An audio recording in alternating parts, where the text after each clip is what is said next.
Perfect. Hello everyone, आज हमारा fourth webinar है और हमारा टॉपिक है swing trading, trend, momentum and volatility. तो लास्ट के जो 3 वेबिनार्स थे उस पे क्विक रिकैप कर लेते हैं।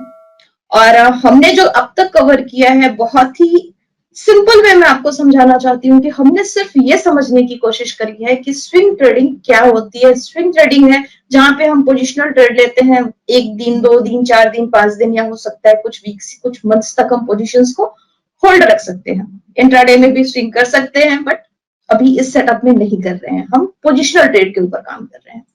जब स्विंग ट्रेडिंग की बात आती है तो हमें सबसे पहले उसके कंपोनेंट्स की जरूरत पड़ती है कि किस कंपोनेंट के ऊपर हमें काम करना है। तो हमने क्या किया है, हमने इसमें कॉम्बिनेशन लिया है ट्रेंड का, मोमेंटम का और वोलेटिलिटी का। ट्रेंड के लिए हमने कुछ इंडिकेटर समझे, मोमेंटम के लिए हमने कुछ इंडिकेटर समझा है और हमने वोलेटिलिटी के लिए लास्ट वेबिनार पे हमने डिस्कस किया है। तो ट्रेंड क्या है, ओवरऑल मार्केट की जो डायरेक्शन है वो आपका ट्रेंड है, और उस ट्रेंड के उस डायरेक्शन में जिस स्पीड से वो प्राइस मूव करता है वो आपका मोमेंटम है। अब बात आती है वोलाटिलिटी की। जब मार्केट में सडन एक स्पीडी वेव आती है, जब प्राइस सडन ऊपर जाता है या स्पीडी वे में नीचे आता है, वो आपके वोलाटिलिटी को इंडिकेट करता है। तो मार्केट में हम बड़ा पैसा कहां से बना सकते हैं, जब मार्केट वोलाटाइल होती है। बहुत कूल काम मार्केट में आप बहुत बड़ा गेन नहीं ले सकते हैं, क्योंकि जब प्राइस में मूवमेंट ही नहीं होगी तो आप उसमें पोजीशन बनाने के बाद भी क्या कर पाएंगे। तो मैं वेबकैम अभी ऑफ कर रही हूँ ताकि मेरे स्क्रीन पे आपका फोकस हो सके और हम स्क्रीन की तरफ बढ़ते हैं, देखते हैं। और पीपीटी में आज ज्यादा कुछ आपको नहीं बताने वाली हूँ, क्योंकि आज मेरा मोटिव है आपको लाइव मार्केट में चार्ट के ऊपर बहुत कुछ समझाना चाहती हूँ। तो आज हम ज्यादातर लाइव मार्केट में चार्ट को देखेंगे और उसके ऊपर समझेंगे। तो चलते हैं पहले पीपीटी की तरफ। क्विक रिकैप, जैसा आपको पता है, अभी मैंने रिपीट किया। मोमेंटम को कैप्चर करने के लिए हमने इंडिकेटर डिस्कस करा था, जो इंडिकेटर थे आरएसआई। और किसी को याद है, कोई मैसेज करके बता सकता है कि मैंने सेकंड इंडिकेटर क्या बताया था? अगर आपने लाइव वेबिनार नहीं अटेंड किया होगा तो हो सकता है आपने यूट्यूब वीडियो देखा होगा।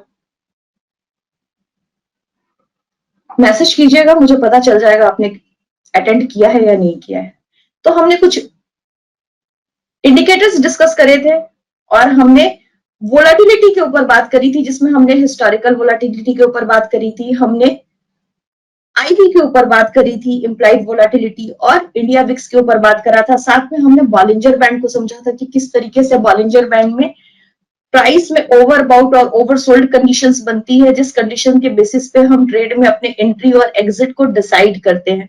तो हमने क्या कॉम्बिनेशन किया है कि हमने एक ट्रेंड इंडिकेटर लिया है, हमने सिर्फ एक मोमेंटम इंडिकेटर लिया है, हमने अपने चार्ट को कॉम्प्लिकेटेड नहीं किया है, और हमने एक वोलाटिलिटी इंडिकेटर लिया है। हमने सिर्फ 3 का कॉम्बिनेशन बनाया है और उस 3 के कॉम्बिनेशन के ऊपर हमने अपना सेटअप बनाया है, और उस सेटअप के बेसिस पे हम अपने ट्रेड को आइडेंटिफाई करते हैं। तो सबसे पहले आपको मैं लेके चलती हूँ मेरे चार्ट की तरफ, क्योंकि आज पीपीटी में हम ज्यादा कुछ डिस्कस नहीं करने वाले हैं, जो देखेंगे चार्ट में देखेंगे। तो पहले चार्ट की तरफ चलते हैं।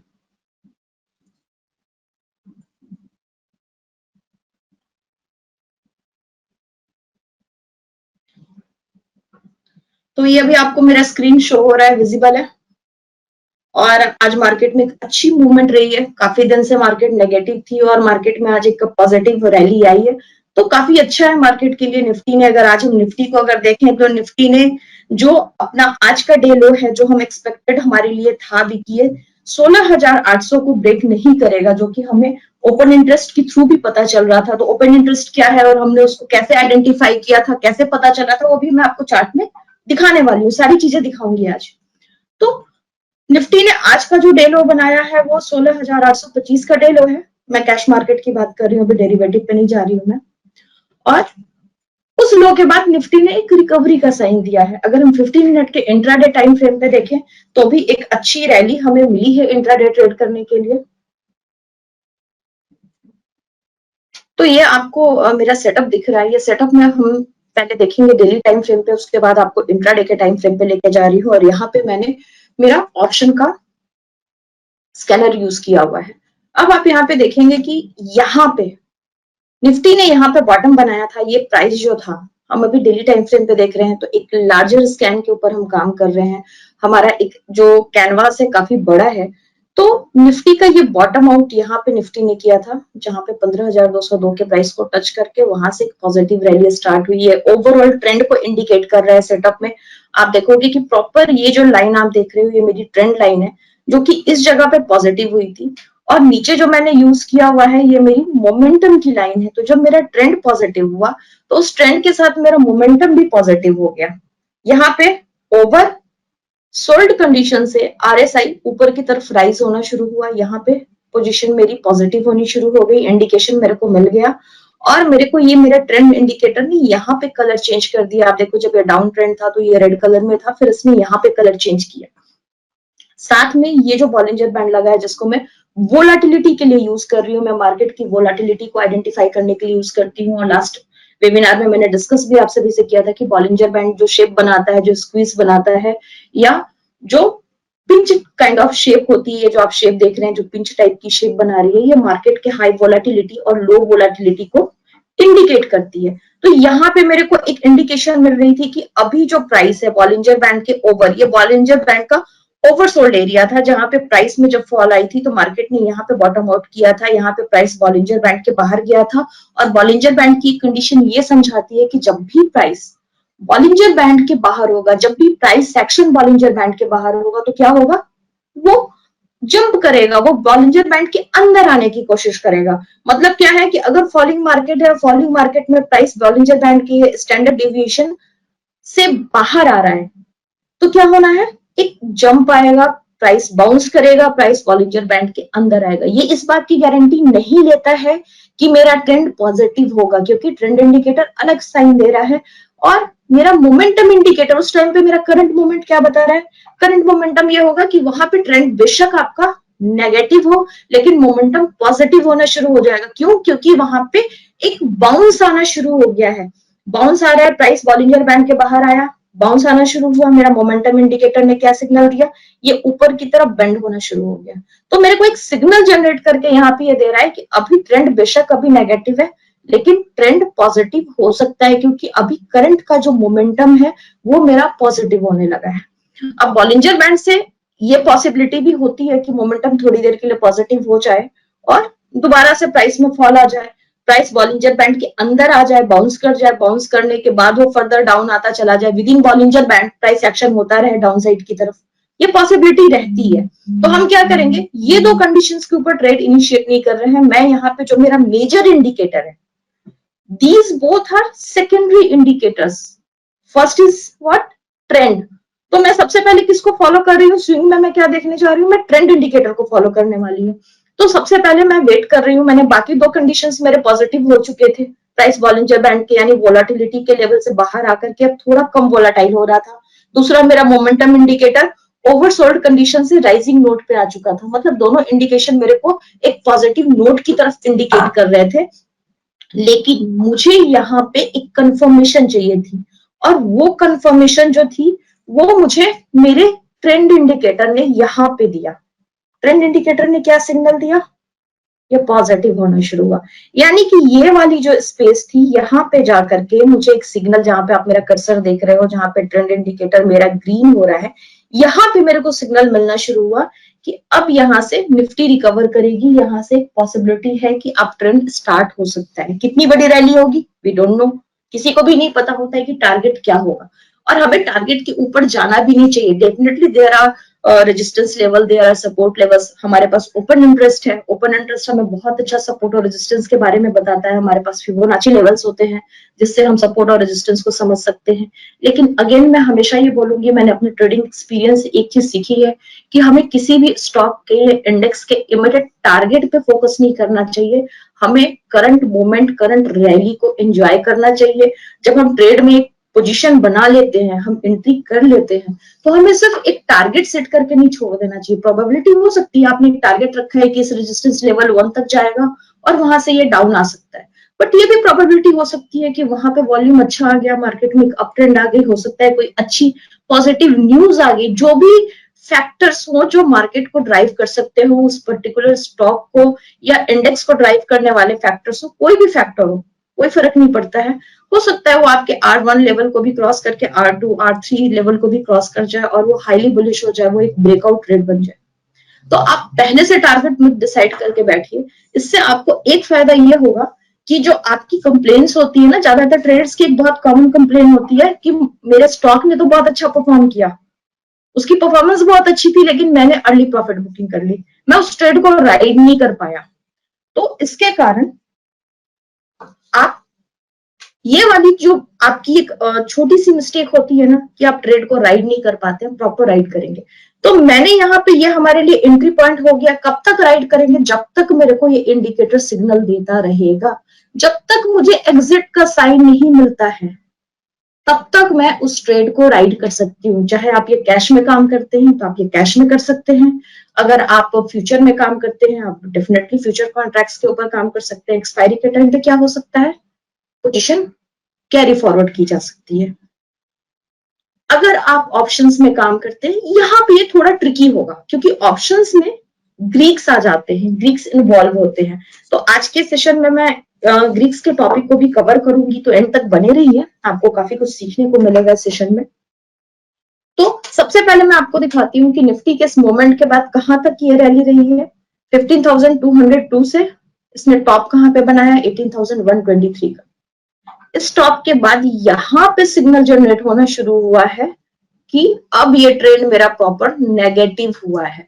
तो एक्चुअली मेरा एग्जिट पॉइंट ये लेवल पे होगा। हमेशा याद रखिएगा, जब भी आप ट्रेड में एंटर करेंगे 100% का टारगेट मत लेके चलिए कि पूरी की पूरी रैली आप एंजॉय कर पाएंगे। रीजन क्या होता है कि कुछ पॉइंट्स आपके मिस होंगे। जब तक आप सेटअप को समझेंगे, आपका सिग्नल जनरेट होगा, सिग्नल जनरेट होने के बाद आप उसमें एंट्री करेंगे, वहां पे कुछ पॉइंट्स आपके मिस होंगे और दूसरे कुछ पॉइंट्स आपको तब छोड़ने पड़ेंगे जब आपका सिग्नल जनरेट होगा और प्रॉपर एग्जिट का साइन आएगा वहां पे। यानी कि अगर एक 100 पॉइंट की रैली हो रही है तो 10 पॉइंट्स आपके इनिशियल लेवल पे मिस हो जाएंगे, 10 पॉइंट्स आपके एग्जिट लेवल पे मिस हो जाएंगे, बट स्टिल आपके पास 80 पॉइंट्स का प्रॉफिट रहेगा। तो हमेशा उस चीज के ऊपर काम करने की कोशिश करनी चाहिए। तो अब मैं आपको स्कैनर के थ्रू दिखाती हूँ कि मेरे सेटअप के ऊपर स्कैनर ने कैसा काम किया है और किस स्टॉक्स में मोमेंट मिली है और कैसी मोमेंट मिली है। तो स्कैनर जब यहाँ पे आप देखोगे तो यहाँ पे इसने मेरे को, मेरे सेटअप पे 4 स्टॉक्स का नाम आ रहा है। फर्स्ट सिप्ला है, तो मैं आपको सिप्ला का चार्ट दिखाती हूँ। अब ये देखिए, सिप्ला में बाय का साइन कहाँ पे आया था? काफी दिन पहले। क्यों? क्योंकि स्विंग सेटअप है। स्विंग सेटअप में क्या होता है, हम मल्टीपल डेज पोजीशन होल्ड कर सकते हैं, मल्टीपल वीक्स पोजीशन होल्ड कर सकते हैं, कई बार पोजीशन कई महीनों तक चल सकता है। तो हमारे पास एक्चुअल डेली टाइम फ्रेम के हिसाब से सिग्नल आया था यहाँ पे। प्राइस को आप देखो, फर्स्ट आपका इंडिकेशन था प्राइस जब फॉलिंग मार्केट थी तो प्राइस बॉलिंजर बैंड के बाहर आया था। बॉलिंजर बैंड के बाहर आने के बाद इसने एक शार्प जंप लिया, जंप लेके प्राइस बॉलिंजर बैंड के अंदर आया, बट यहाँ पे फिर भी कोई मेरे को सिग्नल नहीं मिला है। इस जंप के बाद भी ये वाली डे थी जब ये जंप आया था। मेरा मोमेंटम इंडिकेटर सेकेंड लेवल पे क्या हुआ, मेरे मोमेंटम इंडिकेटर ने मुझे सिग्नल दे दिया कि अब ये राइजिंग नोट पे आ रहा है, यानी कि मेरा मोमेंटम पॉजिटिव हो रहा है। बट मेरे को ट्रेंड इंडिकेटर, जो मेरा प्राइमरी इंडिकेटर है इस सेटअप में, ये दोनों मैंने अभी आपको क्या बताया, सेकेंडरी इंडिकेटर्स हैं। मेरा प्राइमरी इंडिकेटर क्या है? ये। तो मेरे ट्रेंड इंडिकेटर ने जब मुझे यहाँ पे फाइनली सिग्नल दिया है, तो यहाँ पे मेरे लिए एंट्री पॉइंट्स बनने शुरू होते हैं। यहाँ पे मेरी एंट्री होगी तो मेरा स्टॉप लॉस क्या होगा? अगर मैंने एंट्री की है तो डेफिनेटली मेरे पास एक स्टॉप लॉस होगा। तो जब भी हम कोई सेटअप में काम करेंगे तो स्टॉप लॉस लगाने के अपने तरीके होते हैं। कुछ लोग प्रीवियस कैंडल के लो पे काम करते हैं, कुछ लोग सपोर्ट 1 के ऊपर काम करते हैं, कुछ पिवट पॉइंट के ऊपर काम करते हैं, डिपेंड करता है क्या है। मेरे काम करने का तरीका है कि मैं जब कोई सेटअप में काम करती हूँ तो मेरा स्टॉप लॉस ये पॉइंट होता है जो पॉइंट बॉलिंजर बैंड के बाहर आकर के बाउंस करा था, ये पॉइंट मेरा स्टॉप लॉस पॉइंट है। तो मेरी एंट्री यहाँ पर है जब ये ट्रेंड पॉजिटिव हुआ है, और मेरा स्टॉप लॉस ये कैंडल का लोएस्ट पार्ट है जहां पे ये प्राइस बॉलिंजर बैंड के बाहर आया था। अब यहां से जो जर्नी स्टार्ट हुई है, आप देखोगे बीच बीच में जब जब प्राइस बॉलिंजर बैंड के बाहर आया है, थोड़ा सा यहाँ पे ट्रेंड इंडिकेटर भी नेगेटिव हुआ है, मोमेंटम भी नेगेटिव हुआ है। क्या मुझे एग्जिट करना चाहिए था? बिल्कुल नहीं। क्यों? क्योंकि मेरा रूल क्या कहता है कि मैं एग्जिट कब करूंगी? जब मेरा ट्रेंड इंडिकेटर नेगेटिव हो जाएगा और प्राइस इस लेवल से नीचे आएगी। तो वो क्लोजिंग प्राइस इस लेवल से नीचे कहीं पे आई नहीं, तो मेरे लिए इस ट्रेड में कहीं भी एग्जिट का साइन नहीं आया है और अभी तक ये ट्रेड अगर आप देखोगे तो ये ट्रेड ऑन है। अब ये आपके ऊपर डिपेंड करता है, कई बार होता है कुछ ट्रेडर्स के लिए ये चीज एक साइकोलॉजिकल लेवल पे कह सकते हैं कि नहीं इतना प्रॉफिट मिल गया मेरे लिए काफी है। देखिए वो आपका अपना डिसीजन है। अगर आप इस लेवल पे भी प्रॉफिट बुक करके निकल जाना चाहते हैं ये आपकी कॉल है, आप यहाँ पे प्रॉफिट बुक करके निकलना चाहते हैं ये आपकी कॉल है। लेकिन आइडियली अगर आप मेरे से पूछोगे तो ट्रेड अभी भी ऑन है, क्योंकि जब हम फ्यूचर कॉन्ट्रैक्ट, मैं अगर मेरे से पूछा जाए तो मैं बेसिकली फ्यूचर ट्रेडर हूँ। मैं ऑप्शंस भी करती हूँ बट मेरी जो मेन पोजीशंस होती हैं वो फ्यूचर में होती है। तो फ्यूचर में जब मैं काम करती हूँ तो मेरे contracts month on month carry forward होते रहते हैं जब तक वो ट्रेड मेरी चल रही है, मेरी पोजीशन चल रही होती है। अगर आप इसको कैश में करना चाहते हैं तो बेशक आप इसको कैश में भी काम कर सकते हैं। कैश में जब तक आप चाहें तब तक आप उस पोजीशन को होल्ड कर सकते हैं। अब सिप्ला के बाद मैं आपको दिखाती हूँ लाल पैथेलम। लाल पैथेलम में अगर आप देखोगे तो 2-3 ट्रेड इनिशिएट हुई है। इसमें छोटे छोटे 2-3 ट्रेड्स मिले हैं। सिर्फ अभी हम लॉन्ग पोजीशन की बात कर रहे हैं, शॉर्ट सेलिंग की तरफ मैं नहीं जा रही हूँ इसमें भी। तो एक ट्रेड इनिशिएट यहाँ पे हो रहा था मेरा, यहां से यहां आने के बाद ये ट्रेड यहाँ पे आपका थोड़ा डिप लेकर के फिर से बाउंस करा, दोबारा ये यहाँ पे एग्जिट होगा क्योंकि ये जो कैंडल की क्लोजिंग प्राइस है यहाँ पे आपकी प्रॉफिट बुकिंग आ रही है। सेकेंडरी इसने फिर से एक साइन दिया था, जब प्राइस आप देखोगे सेम कंडीशंस बॉलिंजर बैंड के बाहर आ रही है। दूसरी चीज आप यहाँ पे देखोगे आरएसआई राइजिंग नोट पे आ रहा है। तो क्या हो रहा है, मेरा मोमेंटम पॉजिटिव हो गया, मेरे प्राइस में बाउंस आ गया। मेरे को ये बॉटम के बाद यहाँ पे ट्रेंड इंडिकेटर ने मेरे को सिग्नल दिया है और ये वाली जो कैंडल है यहाँ पे मेरा एंट्री पॉइंट है और अभी इस एंट्री पॉइंट से लेके अभी तक ये ट्रेड ऑन है। इसमें अभी कोई भी प्रॉफिट बुकिंग नहीं है, कहीं पे साइन भी नहीं है कि डाउन आने वाला है, हाईली बुलिश है। तो इस पोजीशन को अगेन कंटिन्यू कर सकते हैं। थर्ड आपको दिखाती हूँ, यहाँ पे 2 ट्रेड बन रही है। फर्स्ट राइजिंग नोट पे एक ट्रेड मिली थी, यहाँ पे देखोगे बॉलिंजर बैंड ने क्या बनाया था, स्क्वीज, यानी कि यहाँ पे बहुत ज्यादा वॉल्यूम और वोलाटिलिटी दोनों क्या थे, लो लेवल पे थे। यहाँ पे प्राइस एक्शन जो भी प्राइस एक्शन हो रहा था वो विद इन बॉलिंजर बैंड हो रहा था, एक श्रिंक हो चुका था, रेंज कॉन्ट्रैक्शन जिसको कहते हैं, ये चीज यहाँ पे हो चुकी थी। इसके बाद यहाँ पे बाउंस आया है। तो आप देखोगे कि प्राइस बॉलिंजर बैंड के बाहर नहीं आया था, with in Bollinger band, with in Bollinger band ये वाला लेवल था जब प्राइस ने बॉलिंजर बैंड के आउटर लेयर को टच किया, सीधा मोमेंटम इंडिकेटर ने साइन दिया, ट्रेंड यहाँ पे पॉजिटिव हुआ था, लेकिन ये साइडवेज मार्केट है।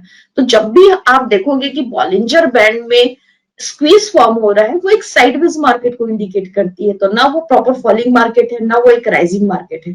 तो साइडवेज मार्केट में आपको बैक टू बैक रेड और ग्रीन सिग्नल मिलते रहेंगे। तो हमें तब तक वेट करना चाहिए जब तक कि अगर ऐसी सिचुएशन मिलती है स्क्वीज की तो तब तक वेट करना चाहिए जब तक कि रेंज कॉन्ट्रैक्शन खत्म नहीं होता है, जब तक कि बॉलिंजर बैंड के लेवल्स इधर डायरेक्शन ओपन अप होने शुरू नहीं होते हैं। आपको यहाँ पे कहीं पर भी एंट्री नहीं करना चाहिए क्योंकि आप यहाँ पे ट्रैप हो जाएंगे। तो एक्चुअल यहाँ पे एंट्री लेवल होती है इस कैंडल के साथ जब प्राइस बॉलिंजर बैंड के, आप देखोगे बॉलिंजर बैंड एक्सटेंड होने लगा है। मेरा ट्रेंड इंडिकेटर ऑलरेडी यही से पॉजिटिव था, लेकिन मैंने यहाँ पे एंट्री नहीं ली थी क्योंकि सारी चीजें पॉजिटिव होने के बाद भी मैं यहाँ पे कंफर्मेशन का वेट कर रही थी, बॉलिंजर बैंड के लेवल के एक्सटेंड होने का वेट कर रही थी कि ये जो दोनों इसके जो स्टैंडर्ड डिविएशन के लेवल्स हैं वो एक डायरेक्शन में एक्सटेंड होने शुरू हो जाए। तो क्या हुआ, यहाँ पे मेरी एंट्री हुई है और ये देखो ये ट्रेड यहाँ तक चला है। आपका कहाँ पे ये सिग्नल आ रहा है डाउन का, यहाँ पे down profit booking. Again profit booking आप कहाँ पे कर सकते हो, इस लेवल पे, अगर आपने लॉन्ग पोजीशन ली हुई है तो। लेकिन अगर आपने लॉन्ग पोजीशन नहीं बनाई थी तो इस सेटअप के थ्रू आप कहाँ पे काम कर सकते थे, जब यहाँ पे डाउन साइड की अगर बात करते हैं, शॉर्ट सेलिंग की बात करते हैं, तो यहाँ पे आप देखोगे कि यहाँ पे ट्रेंड इंडिकेटर प्राइस पहले बॉलिंजर बैंड के बाहर गया। यहाँ पे अगर शॉर्ट सेल की तरफ बात करते हैं, बहुत सारे लोग हैं जो मार्केट में शॉर्टिंग करके अच्छा अर्न करते हैं। तो अगर आप शॉर्टर से आप मार्केट के दोनों डायरेक्शन को एंजॉय कर सकते हैं, आप लॉन्ग पोजीशन भी ले सकते हैं, आप शॉर्ट पोजीशन भी ले सकते हैं। तो शॉर्ट पोजीशन के लिए आपकी एंट्री यहां पे होगी। प्रॉफिट बुकिंग के लिए मैं यहां तक वेट कर रही हूँ, क्यों? क्योंकि कई बार बीच में मोमेंटम क्या होता है, थोड़ा सा 2 3 5 दिन डाउन आता है, उसके बाद फिर से वो अपनी जर्नी पे ऊपर निकल जाता है। तो वैसे सिचुएशन में फिर बाद में वो अफसोस होता है कि अरे मैंने जल्दी बुकिंग कर ली और मैं पूरी रैली एंजॉय नहीं कर सका। तो इसके लिए ये जो बॉलिंजर बैंड का जो बीच का लेवल है, बीच का लेवल कौन सा था याद है? लास्ट क्लास में मैंने क्या बताया था? लास्ट वेबिनार में मैंने आप लोगों को बताया था कि ये जो लेवल है ये 20 SMA का लेवल है। तो 20 SMA से जब प्राइस क्लोजिंग प्राइस नीचे आती है, देन हम यहाँ पे प्रॉफिट बुकिंग करते हैं। अब यहाँ पे आपके साथ क्या हो रहा है, अगर आप फ्रेश पोजीशन बना रहे हैं शॉर्ट सेलिंग में, तो आप यहाँ पर कहीं पर भी एंट्री कर सकते हैं। और अभी प्रॉफिट बुकिंग के लिए मैं नहीं बोलूंगी, अभी यहाँ पे स्टिल स्कोप है कि ये थोड़ा सा और डाउन आ सकता है। तो हम यहाँ पे भी प्रॉफिट बुक नहीं कर सकते हैं, थोड़ा वेट कर सकते हैं कंफर्मेशन का। देखिए एक कंफर्मेशन थोड़ी सी यहाँ पे आई है, आप ध्यान से देख लो। यहाँ पे RSI ऊपर की तरफ बेंड हो रहा है, ओवरसोल्ड एरिया में जाके ऊपर की तरफ बेंड हो रहा है। तो प्रोबेबिलिटी हो सकती है कि इसके बाद ये ऊपर की तरफ निकलना शुरू हो, तो हमें प्रॉफिट बुक करना पड़ेगा अगर हमने यहाँ पे फ्रेश शॉर्ट पोजीशन बनाई है। और प्रोबेबिलिटी ये भी हो सकती है कि एक मोमेंट के बाद ये दोबारा से डाउन आना शुरू करेगा, तो हम क्या करेंगे, अपने ट्रेड को कंटिन्यू करेंगे। तो अगर यहाँ पे फ्रेश शॉर्ट पोजीशन होता तो हम यहाँ पर प्रॉफिट बुकिंग अभी नहीं करेंगे। ठीक है। थर्ड, यहाँ पर एक छोटी शॉर्ट पोजीशन मिली है। ये यहाँ पे शॉर्ट सेलिंग की पोजीशन बनी है जब प्राइस बॉलिंजर बैंड के बाहर गया है। इसके बाद वो बहुत स्पीडी वे में डाउन आया। डाउन आने के साथ आप देखोगे मेरा मोमेंटम इंडिकेटर तो ओवर बाउट एरिया में गया भी नहीं था, वहीं से ओवर बाउट के पहले ही डाउन आना शुरू हो गया और फाइनली ट्रेंड इंडिकेटर ने कंफर्मेशन दे दिया। तो फ्रेश शॉर्ट सेलिंग पोजीशन यहाँ पे इस लेवल पे सेल होगा और इसमें भी अभी प्रॉफिट बुकिंग नहीं करना है, वेट करना है। तो मोमेंटम इंडिकेटर जब भी आपने पहले वाले चार्ट में देखा था कि अपसाइड की तरफ बेंड हो रहा था, इसमें अपसाइड की तरफ बेंड भी नहीं हुआ है, तो इसमें अभी प्रॉफिट बुकिंग नहीं करेंगे, इसमें भी वेट करेंगे। तो देखिए स्विंग सेटअप में क्या होता है, हमेशा एक चीज याद रखिएगा, आप एक बड़े टारगेट को एम करते हैं, आप छोटे प्रॉफिट की तरफ काम नहीं करते हो, आप बड़े प्रॉफिट के लिए काम करते हो। तो बड़े प्रॉफिट में जब काम करोगे तो हमेशा अपना माइंडसेट आपको बना के चलना है कि मुझे पोजीशन होल्ड करनी है। तो जब एक आप लंबे ट्रेड को राइड कर रहे हो विथ ट्रेंड, आपने ट्रेड राइड किया है ट्रेंड के साथ, तो आपको बीच में जो वोलाटाइल मोमेंट्स आते हैं, जब मोमेंटम ऊपर और नीचे होता है, RSI ऊपर और नीचे का आपको सिग्नल देना शुरू करता है। ऑसिलेटर है तो ये मूव करता ही रहेगा, ऐसा तो है नहीं कि वो एक जगह पे कांस्टेंट रहेगा, ये तो पॉसिबिलिटी कभी हो नहीं सकती है। तो कभी भी मोमेंटम इंडिकेटर के मूवमेंट के ऊपर आपको अपने ट्रेड से पैनिक होके एग्जिट नहीं करना चाहिए। वेट कीजिए, जो भी आपका प्राइमरी इंडिकेटर है जिसके बेसिस पे आप काम करते हैं, आप ट्रेड करते हैं, उसके सिग्नल का आपको हमेशा वेट करना चाहिए। तो आप यहाँ पे काम कर रहे हो मेन ट्रेंड के ऊपर, तो जब तक ट्रेंड इंडिकेटर आपको सिग्नल नहीं देता है, हम यहाँ पे क्या कर रहे हैं, एक प्राइमरी इंडिकेटर और 2 सेकेंडरी इंडिकेटर्स, यानी टोटल 3 इंडिकेटर्स के साथ हम यहाँ पे काम कर रहे हैं। तो हम उनके सिग्नल को रीड करेंगे, देन हम कोई ट्रेड को एग्जीक्यूट करेंगे। ये स्कैनर था। अब बात करते हैं वोलाटिलिटी के साथ वॉल्यूम के कॉम्बिनेशन के, क्योंकि वोलाटिलिटी के साथ वॉल्यूम का एक बहुत अच्छा रिलेशन है। आपने कभी वॉल्यूम चार्ट लगा के देखा है कि नहीं देखा है मुझे नहीं पता, बट मैं आज आपको दिखाती हूँ इसमें वॉल्यूम को हम कैसे आइडेंटिफाई कर सकते हैं। तो सबसे पहले मैं इसमें वॉल्यूम लगाती हूँ।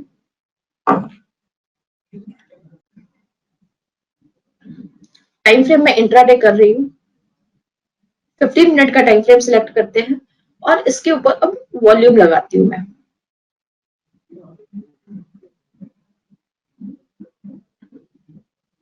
अब यहाँ पे एशियन पेंट का चार्ट चल रहा है और एशियन पेंट फ्यूचर का चार्ट है, और आप यहाँ पे ध्यान से देखो कि 15 मिनट में आज ये रैली स्टार्ट हुई है, बहुत अच्छी रैली थी। अब मैंने आपसे बोला था कि जो मेरा सेटअप है वो काम करता है डेली टाइम फ्रेम पे, बट आपको एक इंटरेस्टिंग फैक्ट आपको दिखाना चाहूंगी कि 15 मिनट्स के टाइम फ्रेम पे भी बहुत अच्छा काम करेगा, ये 1 आवर के टाइम फ्रेम पे भी बहुत अच्छा काम करेगा।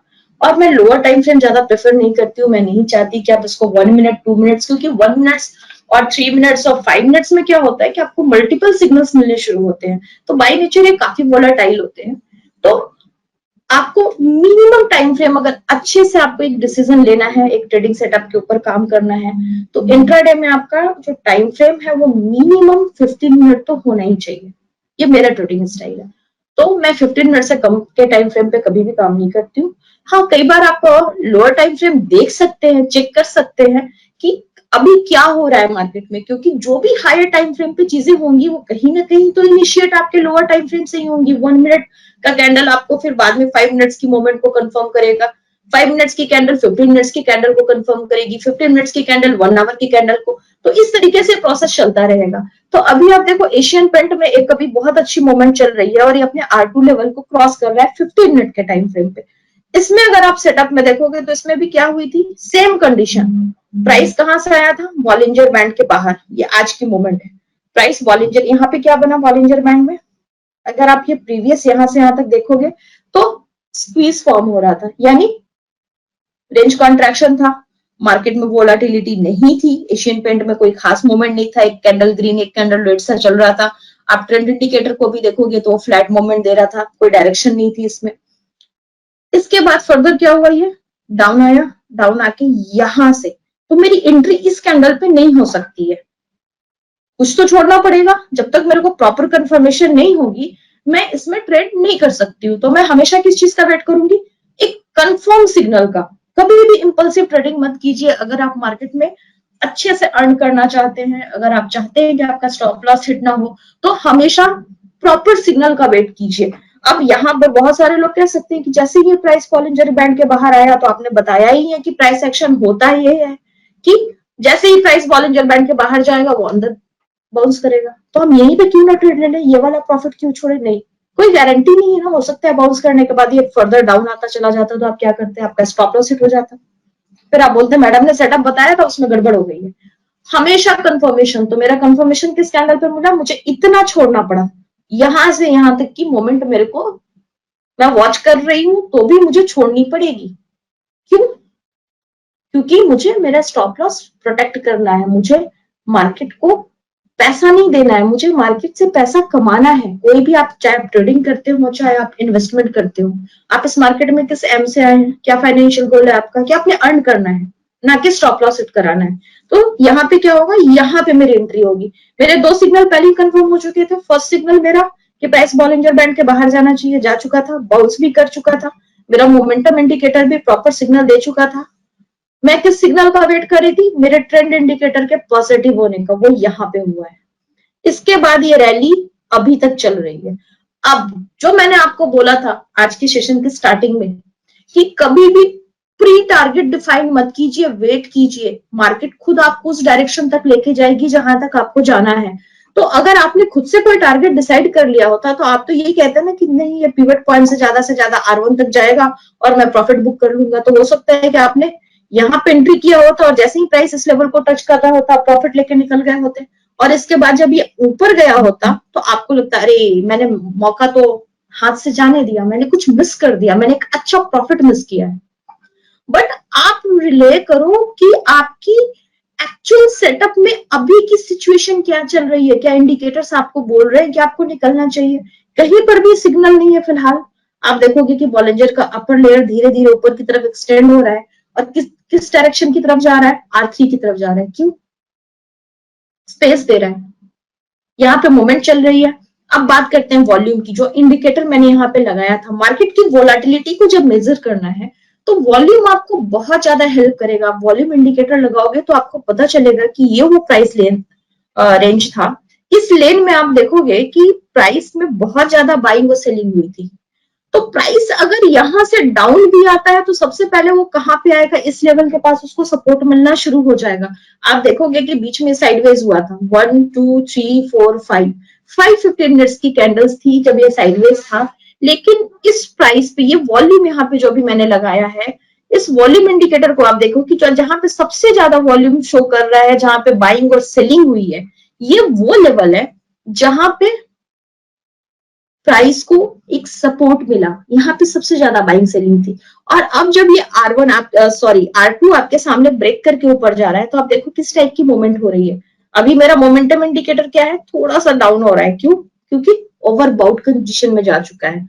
बट स्टिल यहाँ पे अगर आप देखोगे तो वॉल्यूम है, ठीक है। R2 अब अगर ये डाउन आएगा तो पहला सपोर्ट कहाँ पे इसको मिलना चाहिए, आइडियली अब R2 के पास मिलना चाहिए, और अगर R2 ब्रेक करता है देन ये लेवल इसको सपोर्ट दे देगा। अब आप देखो एक स्ट्रॉन्ग बुलिश कैंडल फॉर्म हो रही है आपके सामने है लाइव मार्केट में, तो सेटअप बहुत अच्छे से काम करता है। अगर आप सेटअप को अच्छे से समझ के काम करेंगे तो मुझे नहीं लगता है कि आप मार्केट से कभी भी आपको लॉस लगेगा या कभी भी आप ये कहेंगे कि स्टॉक मार्केट से लोग कमा नहीं सकते हैं, ऐसा नहीं होता। तो आप सामने देखिए, आपके सामने लाइव एग्जांपल है कि इंट्राडे में भी अभी मैंने आपको निफ्टी का डेली टाइम फ्रेम पे दिखाया, अभी मैंने आपको सिप्ला के डेली टाइम फ्रेम पे दिखाया, आपको मैंने लाल पैथोलैब में डेली टाइम फ्रेम पे दिखाया, और अब मैं आपको एशियन पेंट में 15 मिनट के टाइम फ्रेम पे दिखा रही हूँ।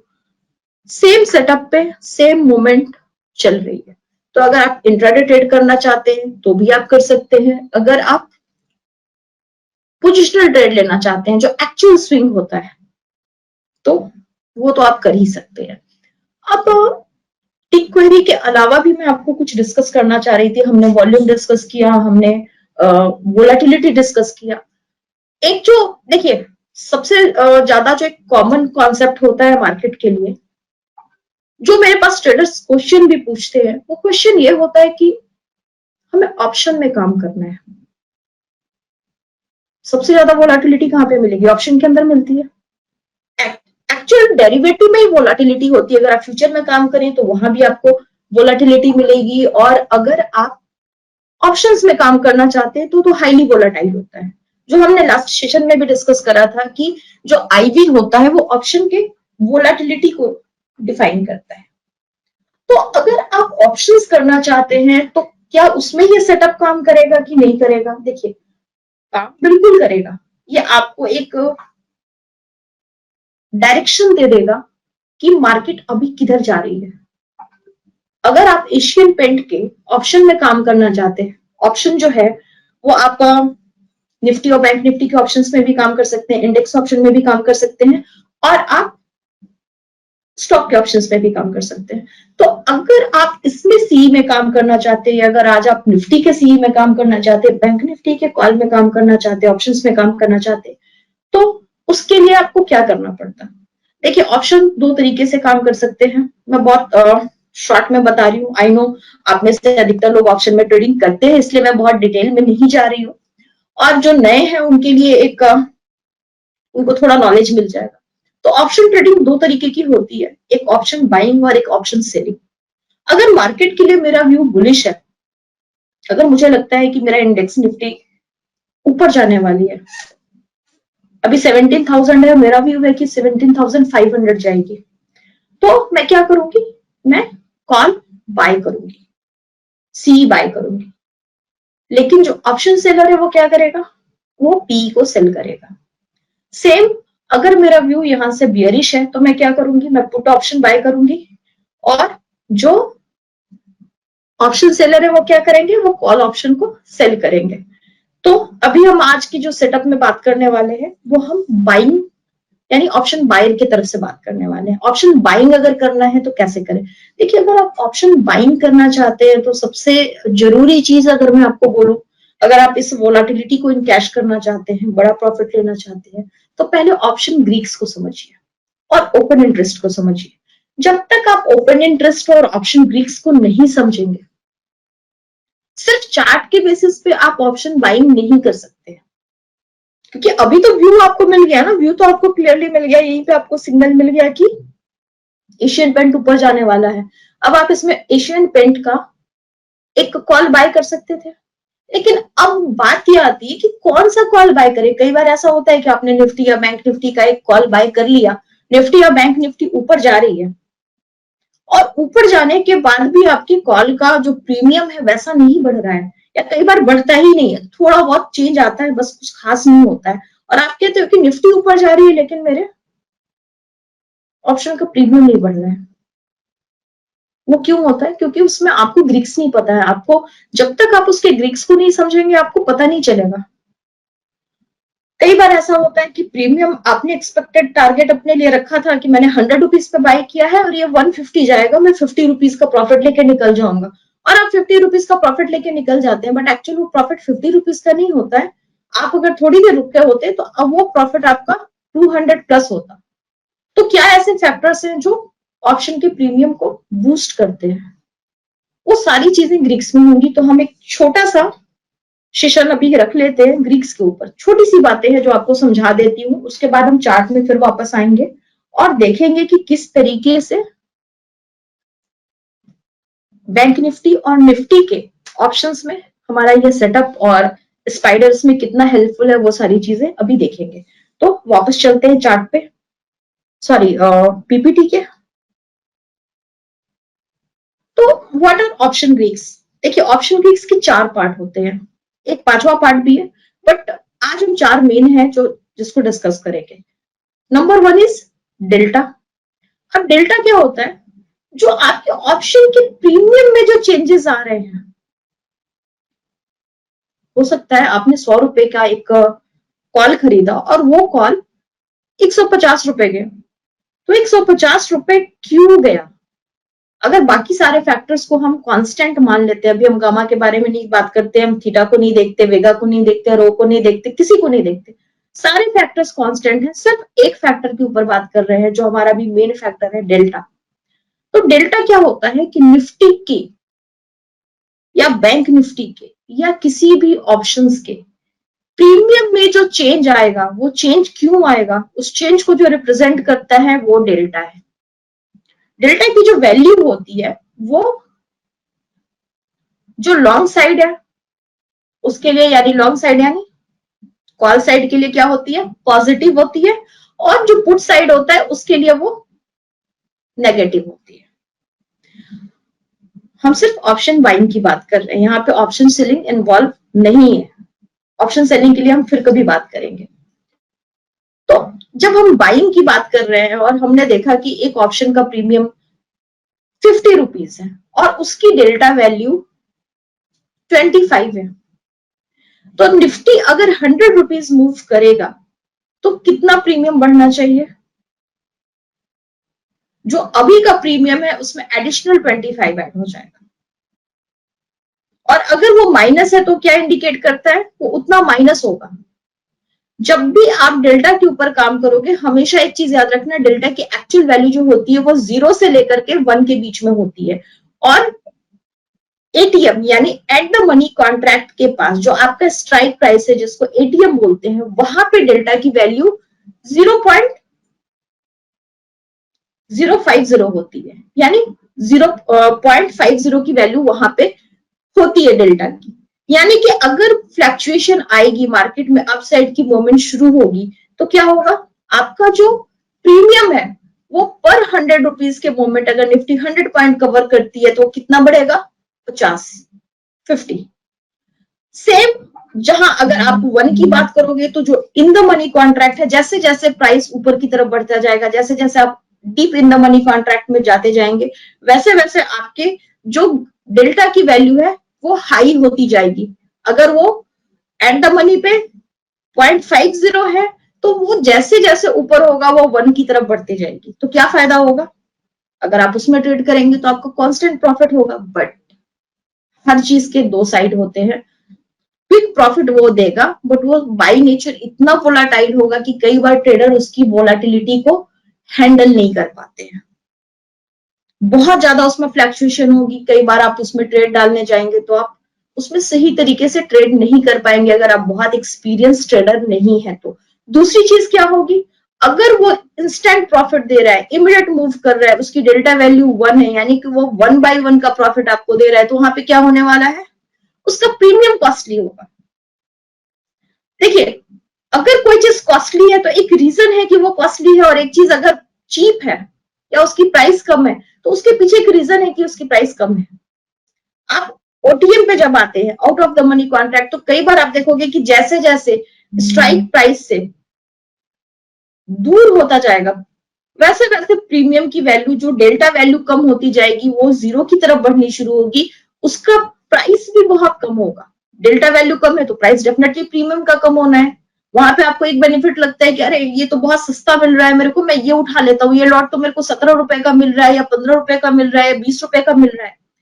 अभी अगर निफ्टी 17,000 पे चल रही है और आप 16,000 के अगर स्ट्राइक प्राइस का अगर आप डेल्टा वैल्यू देखोगे तो वो बहुत कम आपको दिखेगा, उसका प्रीमियम भी कम होगा। कई बार क्या होता है, ट्रेडर क्या करते हैं कि कम प्रीमियम देने के लिए बहुत दूर का कॉन्ट्रैक्ट उठा लेते हैं। वो हो सकता है 16,000 का कॉन्ट्रैक्ट, हम 16,000 पे बात करते हैं, आपने 16,000 का कॉन्ट्रैक्ट उठा लिया, अब निफ्टी ऊपर जा रही है, लेकिन आप क्या नोटिस करोगे कि जिस स्पीड से प्रीमियम में चेंज होना चाहिए था, पॉजिटिव चेंज होना चाहिए था, वो पॉजिटिव चेंज, वो पॉजिटिव गेन आपको नहीं मिल पा रहा है। क्यों? क्योंकि उसकी डेल्टा वैल्यू कम है।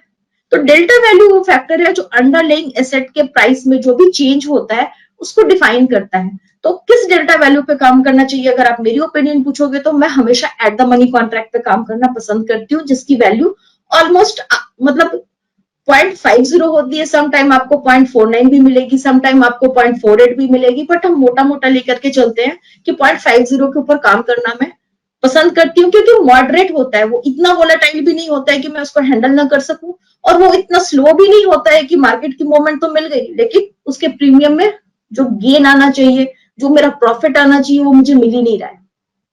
तो यह है डेल्टा। अब डेल्टा किस स्पीड से काम करेगा ये डिसाइड करता है गामा। जो गामा है वो डेल्टा का डेरिवेटिव है। डेल्टा जो है वो किसके लिए काम कर रहा है, उसका अंडरलाइंग एसेट क्या है, निफ्टी, बैंक निफ्टी या जो भी आप स्टॉक सेलेक्ट कर रहे हो, लेकिन गामा किसके लिए काम कर रहा है, वो काम करता है डेल्टा के लिए। और गामा सबसे ज्यादा एक्टिव होता है एक्सपायरी वाले दिन, क्योंकि उस दिन थीटा वैल्यू नहीं होती। थीटा वैल्यू क्या होती है, टाइम वैल्यू। आप क्या, जब भी आप कोई भी ऑप्शंस में काम करते हो या फ्यूचर में काम करते हो तो एक चीज हमेशा आपने नोटिस करी होगी, एक कॉन्ट्रैक्ट होता है, उस कॉन्ट्रैक्ट एक एक्सपायरी डे होता है। फ्यूचर में जो एक्सपायरी डे होता है वो मंथली एक्सपायरी होती है, एवरी मंथ लास्ट थर्सडे का जो डे होता है वो एक्सपायरी का डे होता है। लेकिन जब आप ऑप्शंस में काम करते हैं तो आपके पास दो अपॉर्चुनिटीज होती हैं, एक मंथली एक्सपायरी की जो कि लास्ट थर्सडे होता है, और एक वीकली एक्सपायरी की जो हर वीक का थर्सडे होता है। तो जिस भी एक्सपायरी पे आप काम कर रहे हो, स्टॉक ऑप्शंस में सिर्फ मंथली एक्सपायरीज होते हैं, और इंडेक्स इंडेक्स ऑप्शन में आपको वीकली और मंथली दोनों एक्सपायरी मिल जाती है काम करने के लिए। तो एक्सपायरी वाले दिन क्या होता है, थीटा वैल्यू नहीं होती है, theta value is time value. आपका कॉन्ट्रैक्ट कब शुरू हुआ, फ्राइडे को शुरू हुआ, अगर वीकली एक्सपायरी की बात करें तो फ्राइडे को शुरू हुआ, बीच में 2 दिन का गैप आया, सैटरडे संडे, फिर मंडे ट्यूसडे वेडनेसडे थर्सडे, फिर से उसने एक्सपायर होना है। तो गेम के 4-5 दिन की मूवमेंट है। अब इस 4-5 दिन की मूवमेंट में टाइम वैल्यू बहुत तेजी से डिके होता है। अब जब टाइम वैल्यू क्या है कि आपने जब ऑप्शन बाय किया तो आप जस्ट इमेजिन कि आप जब किसी से कोई चीज बाय कर रहे हो तो कहीं ना कहीं एक पर्सन है जो उसको सेल कर रहा है। तो एक ऑप्शन सेलर है जो आपको वो प्रीमियम बेच रहा है, तभी आप उसको बाय कर पा रहे हो उस प्रीमियम को। वो प्रीमियम सेल कर रहा है और आप उस ऑप्शन के प्रीमियम को बाय कर रहे हैं। तो जो सेलर है वो क्या करता है कि एक इंटरेस्ट लगा देता है, नहीं मैं तो आपको ये चीज दे रहा हूं, मेरा भी तो कुछ फायदा होना चाहिए। आप आप फायदे में रहो लॉस में रहो उससे उसको कोई मतलब नहीं है, उसको उसका प्रीमियम चाहिए, उसको उसका इंटरेस्ट चाहिए। तो इंटरेस्ट किस रूप में लगाता है, वो टाइम वैल्यू के रूप में लगाता है। तो टाइम वैल्यू क्या होती है, हर दिन जो आपकी थीटा की वैल्यू है वो हर दिन एक डीके लग जाएगा। और ये डीके ये नहीं होता है कि पूरे दिन का डीके एक बार में हो जाता है, मार्केट आवर्स और पोस्ट मार्केट आवर्स दो पार्ट में टाइम वैल्यू धीरे धीरे करके डीके होता है। तो प्रीमियम से ही वो पार्ट डीके हो रहा है, इसका मतलब कि जो ऑप्शन सेलर है वो आपको प्रीमियम बेचने के बाद वो रात में सो भी रहा है तो वो अर्न कर रहा है, ऑप्शन बायर नहीं अर्न कर रहा है, उसका तो लॉस लग रहा है, उसका तो प्रीमियम डीके हो रहा है। और कल जब मार्केट उसके डायरेक्शन में मूव करेगी, उसके प्रीमियम में एक अच्छी मूवमेंट आएगी, कुछ गेन आएगा, तो वो उस गैप को कवर कर पाएगा जो उसका टाइम डीके, जो थीटा डीके उसको लग रहा है। लेकिन जो ऑप्शन सेलर है उसको वो चीज गेन हो रही है, वो प्रीमियम गेन कर रहा है। तो थीटा किसको सपोर्ट करता है, थीटा हमेशा ऑप्शन सेलर को सपोर्ट करता है। ऑप्शन बायर्स को कौन सपोर्ट करता है, गामा। वेगा क्या है, वोलाटिलिटी। मार्केट में वेगा की वैल्यू कब फ्लक्चुएट करेगी, कब बढ़ेगी, जब मार्केट में फियर फैक्टर होगा। फियर फैक्टर कब होता है, हार्ट बीट कब बढ़ती है, जब एक डर का माहौल होता है, अरे प्राइस कहीं ऊपर ना चला जाए, प्राइस कहीं नीचे ना आ जाए, मार्केट बहुत अनसर्टेन है, पता नहीं मार्केट में भी क्या होने वाला है, FIIs क्या कर रहे हैं, ग्लोबल मार्केट में क्या हो रहा है। जब ऐसी सिचुएशन होगी तो सबसे पहले कौन डरेगा, ऑप्शन सेलर डरेगा, तो क्या होगा, प्रीमियम बढ़ेगा। तो vega is related to volatility, market में जो वोलाटिलिटी होती है उससे उसको हम रिलेट करते हैं। और जो रो है उसको हम आज के क्लास में नहीं डिस्कस करने वाले हैं, आज के सेशन में नहीं डिस्कस करने वाले हैं, बट ये है आपका इंटरेस्ट रेट। तो ये जो 5 ग्रीक्स होते हैं ये सारे वो एलिमेंट्स हैं जो आपके ऑप्शन के प्रीमियम के मूवमेंट के लिए रिस्पॉन्सिबल है। इसमें से हम एग्जाम्पल समझाने के लिए जरूर कहते हैं कि एक फैक्टर को हम अभी एक्टिव मान लेते हैं और बाकी सारे फैक्टर्स को कांस्टेंट मान लेते हैं, बट रियल मार्केट में कभी भी ऐसा नहीं होता है कि कोई भी फैक्टर जो है वो कांस्टेंट हो और बाकी सारे फैक्टर्स काम कर रहे हो। सारे फैक्टर्स एक साथ एक्टिव रहते हैं। और हमें जब ग्रीक्स को समझ करके हम कैलकुलेशन वाइज काम करते हैं तो हम एक सही ट्रेड को इनिशिएट कर सकते हैं ऑप्शंस बाइंग में। क्योंकि ऑप्शंस बाइंग के लिए बहुत बड़ी बात कही जाती है, वो बात ये है कि सिर्फ 20% ऑप्शन बायर्स जो है वो मार्केट में प्रॉफिट अर्न कर पाते हैं, रेस्ट 80% लॉस मेकिंग ट्रेड्स ही करते हैं। तो देखिए, अगर एक ट्रेंड है और आप उस ट्रेंड के अगेंस्ट काम करना चाहते हैं, क्या आप उस रेस्ट 20% में आ सकते हैं जो प्रॉफिट गेन करते हैं? बिल्कुल आ सकते हैं। ऐसा नहीं कि ऑप्शन बाइंग से आप अर्न नहीं कर सकते, लेकिन उसके लिए तो आपके पास प्रॉपर ट्रेडिंग सेटअप होना चाहिए, प्रॉपर चार्टिंग प्लेटफॉर्म होना चाहिए जो आपको रियल टाइम सारी इंफॉर्मेशन दे। क्योंकि ऑप्शन ट्रेडिंग में अगर आपका चार्टिंग प्लेटफॉर्म थोड़ा भी लैगिंग है, कुछ सेकंड के लिए भी लैग कर रहा है, तो ट्रस्ट मी आपको वहां पे लॉस लग सकता है। थर्ड, आपको ऑप्शन ट्रेडिंग के सारे इन एंड आउट्स पता होने चाहिए। आपको ऑप्शन क्लिक्स पता होना चाहिए, आपको ओपन इंटरेस्ट पता होना चाहिए, आपको ऑप्शन डेटा रीड करना आना चाहिए। इसके अलावा different types of option strategies होती हैं जो हम मार्केट में प्लान करके उसके ऊपर ट्रेड करते हैं। तो अगर हम प्लानिंग के साथ ट्रेड करेंगे तो देयर आर नो रीजन कि आपको ऑप्शन में कोई लॉस होगा। और स्पाइडर में तो आपको ये सारी फैसिलिटी मिलती है कि आपके पास स्कैनर है, आपके पास टिक क्वेरी है, आपके पास ओपन इंटरेस्ट का डेटा है, आपके पास सारी फैसिलिटी है। तो अगर आप उसको रिलेट करके ट्रेड करेंगे तो आपको ऑप्शन बाइंग में भी प्रॉफिट होगा। अब बात करते हैं चार्ट पे जाने के पहले ओपन इंटरेस्ट की। एक क्विक जर्नी लेके चलती हूँ ओपन इंटरेस्ट के बारे में। ओपन इंटरेस्ट क्या है? नाम से ही आपको पता चल रहा है, वो कॉन्ट्रैक्ट जो ओपन है, अभी क्लोजिंग नहीं हुई है उसमें, तो ओपन क्यों है वो? अब ओपन इंटरेस्ट जनरेट कहां से हुआ, किसने शुरू किया, कहां से आया ये? तो एक कहीं ना कहीं एक सेलर बैठा है जो अपने प्रोडक्ट को सेल करना चाहता है, वो प्रीमियम बेचना चाहता है। आप बायर है, तो आपने क्या किया? आपने अपना इंटरेस्ट शो किया कि मैं खरीदना चाहता हूं। उसने एक कॉल बेचा, आपने एक कॉल खरीद लिया, तो क्या हुआ? 1 + 1 = 1। यहाँ पे आपकी कैलकुलेशन बदल जाएगी। यहाँ पे 1 = 1 2 नहीं होने वाला है, 1 होने वाला है, क्योंकि एक तो ऑप्शन सेलर ने अपने पोजीशन को सेल कर दिया और आपने उस पोजीशन को बाय कर दिया, बट अभी भी वो पोजीशन एक्टिव है। तो जो पोजीशन एक्टिव होती है वो ओपन इंटरेस्ट कहलाती है। बिल्कुल सिंपल है, कॉन्सेप्ट को समझिए, बड़ी बड़ी डेफिनेशंस पे जाने की जरूरत नहीं है। जब भी आप ट्रेडिंग करेंगे ना, मेरी एक बात गांठ बांध करके रख लीजिए, चाहे इंडिकेटर्स हो, चाहे मार्केट की कोई थ्योरी हो, चाहे कोई भी कॉन्सेप्ट हो, बड़ा से बड़ा कॉन्सेप्ट हो, पहले उसको समझ लीजिए। किसी भी कॉन्सेप्ट के ऊपर आपको बहुत अच्छे अच्छे राइटर्स की बड़ी बड़ी बुक्स मिल जाएंगी, आप बेशक पढ़िए, उसमें कोई मनाही नहीं, मैं भी पढ़ती हूँ। बट जब तक उसके कॉन्सेप्ट को समझ के उसकी एक पंच लाइन याद नहीं कर लेंगे ना कि वो क्या है, आपके दिमाग में वो चीज नहीं बैठेगी ना, आप कभी उससे अर्न नहीं कर पाएंगे। तो यहाँ पे उसको प्रैक्टिकली समझ लेते हैं। अब ओपन इंटरेस्ट क्या है कि एक इंटरेस्ट है जो ओपन है, तो वो कैसे बताएगा कि उसके थ्रू मुझे मार्केट का क्या पता चलेगा? क्यों इतना शोर मचता है कि ओपन इंटरेस्ट कितना है, ओपन इंटरेस्ट कितना है?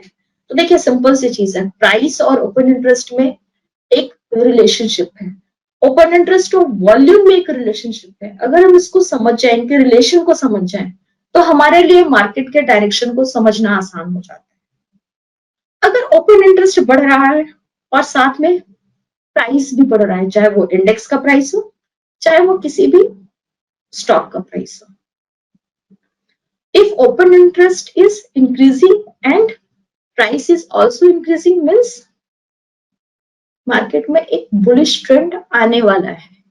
यहाँ पे लॉन्ग बिल्डअप हो रहा है। तो लॉन्ग बिल्डअप का क्या इंडिकेशन होता है कि यहाँ पे प्राइस ऊपर जा सकता है, प्रोबेबिलिटी है। 100% कुछ नहीं होता मार्केट में, लेकिन प्रोबेबिलिटी है कि हम एक्सपेक्ट कर सकते हैं कि प्राइस यहाँ से अपसाइड की मूवमेंट देगा। अगर ओपन इंटरेस्ट इंक्रीज हो रहा है लेकिन प्राइस डाउन हो रहा है तो क्या होगा? यहाँ पे शॉर्ट बिल्डअप हो रहा है। अब लॉन्ग बिल्डअप का मतलब क्या होता है? लॉन्ग बिल्डअप का मतलब कि जब कोई लॉन्ग पोजीशन ले रहा है, बाय कर रहा है, अगर एक बाय पोजीशन बन रही है, ओपन इंटरेस्ट इंक्रीज कर रहा है, सिक्योरिटी का प्राइस इंक्रीज कर रहा है, मतलब कि लॉन्ग बिल्डअप हो रहा है, मार्केट बुलिश हो सकती है, लोग खरीद रहे हैं, बाय कर रहे हैं। अगर ओपन इंटरेस्ट डाउन आ रहा है और प्राइस क्या हो रहा है? इंक्रीज हो रहा है, तो क्या हो रहा है? शॉर्ट कवरिंग हो रही है। शॉर्ट कवरिंग कब होगी? जब शॉर्ट बिल्डअप होगा। शॉर्ट बिल्डअप का मतलब क्या है कि मार्केट में बिकवाली आ रही है, जो शॉर्टर्स हैं, जो शॉर्ट सेलिंग करके अर्न करते हैं, वो अपनी पोजीशंस को बना रहे हैं। तो शॉर्ट कवरिंग कब होने वाली है? कि जो शॉर्ट पोजीशन बन गई है उसको क्लोज किया जा रहा है। क्लोज का मतलब बाय किया जा रहा है, बाय बैक किया जा रहा है, चाहे प्रॉफिट में हो चाहे लॉस में हो, डजंट मैटर। आपने एक पोजीशन थी, आपने शॉर्ट सेलिंग किया हुआ था, चाहे आप प्रॉफिट में है तो भी आप उसको क्लोज कर रहे हैं बाय बैक करके, आप लॉस में है तो भी आप उसको क्लोज कर रहे हैं बाय बैक करके। तो क्या हो रहा है? शॉर्टर्स अपनी पोजीशन कब क्लोज करेंगे? जब उनको पता है कि मार्केट या वो पर्टिकुलर सिक्योरिटी का प्राइस अब और नहीं गिरने वाला है, राइट? तो क्या होने वाला है? मार्केट का फर्दर मूव क्या होगा? अपसाइड। मार्केट प्रोबेबिलिटी है कि ये ऊपर की तरफ जा सकती है। अब ओपन इंटरेस्ट भी डिक्रीज हो रहा है और सिक्योरिटी का प्राइस भी डिक्रीज हो रहा है, मतलब यहाँ पे लॉन्ग अनवाइंडिंग हो रही है, लॉन्ग क्लोजर हो रहा है। इसका मतलब क्या होता है? जो लॉन्ग पोजीशन बनाई थी, पहले बाय किया था, अब चाहे प्रॉफिट में है चाहे लॉस में है, कोई फर्क नहीं पड़ने वाला है। यहाँ पे प्रॉफिट में हो तो भी अच्छी बात है और लॉस में है तो भी कुछ नहीं कर सकते। अब उस पोजीशन को क्लोज करने का टाइम आ गया है। तो अगर मैंने कोई पोजीशन बाय किया हुआ है, मैंने एक फ्यूचर का कॉन्ट्रैक्ट बाय किया हुआ है, मैंने एक ऑप्शन का प्रीमियम खरीद के रखा हुआ है, तो मैं पोजीशन को कब क्लोज करूंगी? जब मुझे एक इंडिकेशन मिल चुका है कि अब मार्केट यहाँ से फर्दर ऊपर नहीं जा सकती है, ज्यादा ऊपर अभी नहीं जाएगी, एक हॉल्ट लेगी, तो प्रोबेबिलिटी क्या है? मार्केट डाउन आने वाली है। तो ओपन इंटरेस्ट के थ्रू हम ये सारी चीजों को बहुत अच्छे से समझ सकते हैं। मैं आपको चार्ट पे लेके जाती हूँ और आपको चार्ट पे दिखाती हूँ कि निफ्टी बैंक निफ्टी में किस तरीके से ओपन इंटरेस्ट काम करता है। यहाँ पे एशियन पेंट का चार्ट है, इस पे भी देख सकते हैं।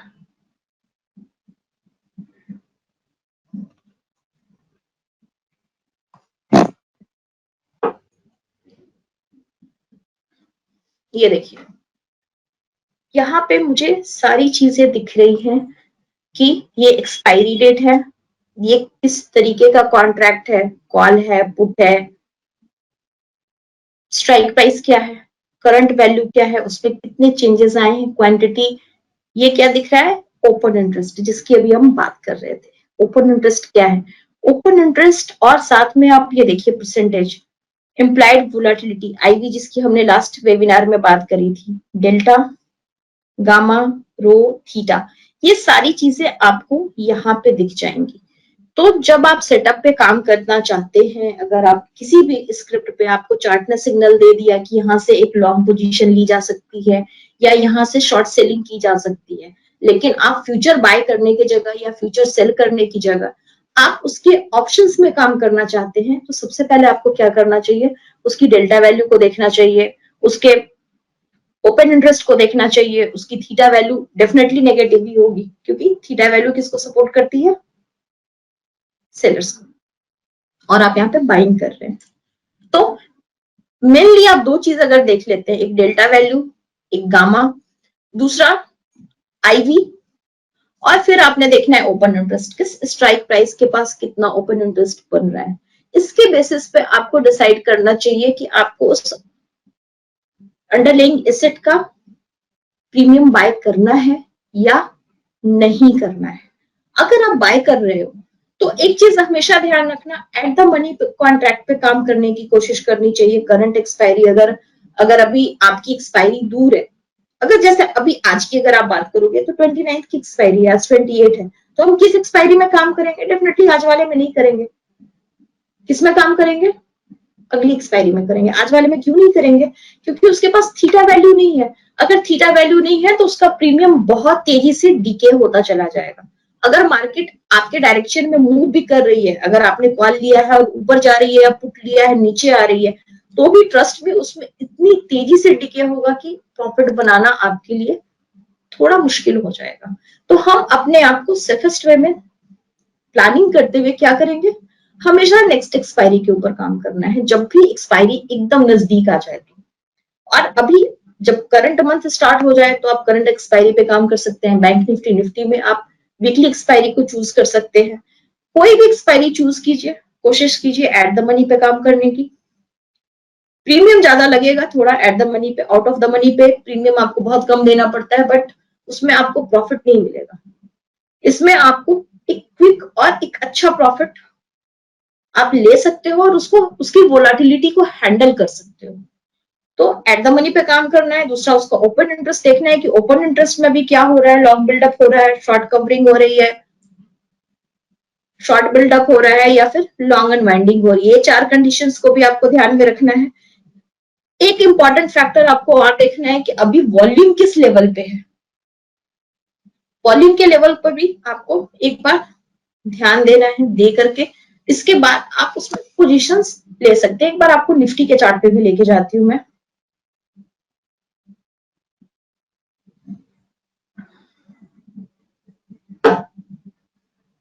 ये निफ्टी का 15 मिनट का टाइम फ्रेम है और आप इसमें देखो कि आज की रैली के लिए सिग्नल कहाँ पे मिला था? इंट्राडे में।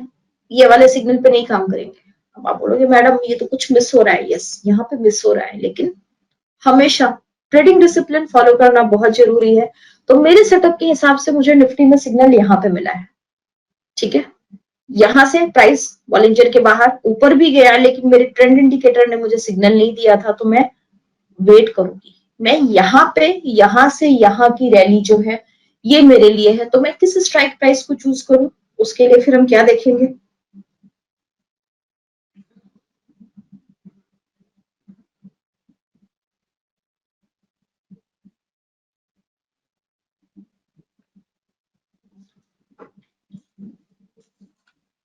ये ओपन इंटरेस्ट का डेटा है। ठीक है, यहाँ पे आपको देखो, यहाँ पे आपको बैंक निफ्टी का भी ऑप्शन आ रहा है। ओपन इंटरेस्ट में जो चेंजेस आ रहे हैं इसमें बैंक निफ्टी का ऑप्शन आ रहा है। लॉन्ग बिल्डअप यहाँ पे मैंने अभी सिलेक्ट किया हुआ है, तो लॉन्ग बिल्डअप निफ्टी में नहीं दिखा रहा है।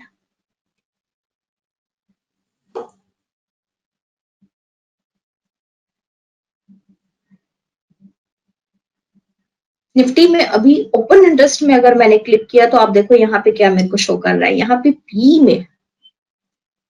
पी में आपको पोजीशन ये शो कर रहा है। पी में क्या हो रहा है? ओपन इंटरेस्ट में पॉजिटिव चेंज है और इस लेवल पे सबसे ज्यादा यहाँ पे ओपन इंटरेस्ट बढ़ा हुआ है, मतलब 16,900 का लेवल।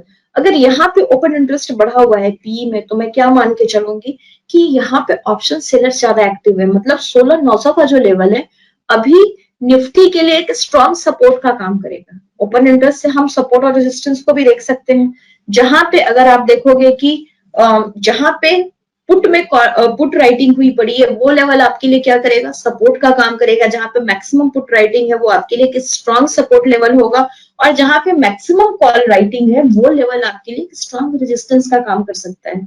तो हमें निफ्टी, बैंक निफ्टी या किसी भी अदर स्क्रिप्ट्स में हमें एक लेवल का पता चल जाता है कि ओपन इंटरेस्ट कहाँ पे बिल्डअप हुआ पड़ा है, कहाँ से कहाँ तक है। हम एक रेंज डिफाइन कर लेंगे।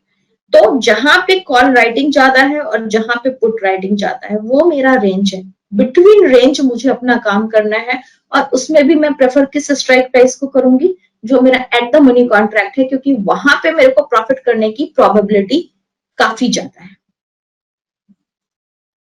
तो आप इस सेटअप को देखिएगा और कोशिश कीजिएगा कि आप इसके ऊपर ट्रेड कर सके। और सेटअप के रिलेटेड कोई भी आपकी क्वेरी हो तो आप मुझे डायरेक्ट कांटेक्ट कर सकते हैं। मेरा नंबर जो है वो आपको मैं शो कर रही हूँ। तो ये मेरा नंबर है, और सेटअप रिलेटेड कोई भी क्वेरी हो, कोई भी आपको कुछ डाउट है, आप डाउट क्लियर करना चाहते हैं, तो please feel free to contact me. और सागर शर्मा जी का नंबर है स्पाइडर से। अगर आपको स्पाइडर रिलेटेड कोई भी क्वेरी है आप रिन्यू कराना चाहते हैं या नया स्पाइडर परचेज करना चाहते हैं तो आप मुझे और सागर शर्मा दोनों को कांटेक्ट कर सकते हैं। इसके अलावा एक वेबिनार और है, लास्ट वेबिनार, फाइनल वेबिनार, उसमें कुछ नया आपको सेटअप के रिलेटेड बताऊंगी। क्या बताऊंगी? लाइव मार्केट में बताने वाली हूँ। जैसे आज आपको चार्ट में दिखाया है, समझाया है, सेम चीज आपको कुछ नया सिखाऊंगी 6 अक्टूबर को लाइव मार्केट सेशन है, तो उसको मिस मत कीजिएगा। और ये जो आपका वीडियो है आपको यूट्यूब पे भी अवेलेबल होगा, स्पाइडर के ऑफिशियल यूट्यूब वीडियो पे, तो प्लीज आप जरूर उसको वॉच कीजिए। और उम्मीद करती हूँ आपको आज का वेबिनार बहुत अच्छा लगा होगा, आपने कुछ नई चीजें सीखी होंगी। तो आपसे अगले वेबिनार में मिलने की उम्मीद करती हूँ। तब तक आज के लिए इतना ही, मिलते हैं नेक्स्ट वेबिनार में।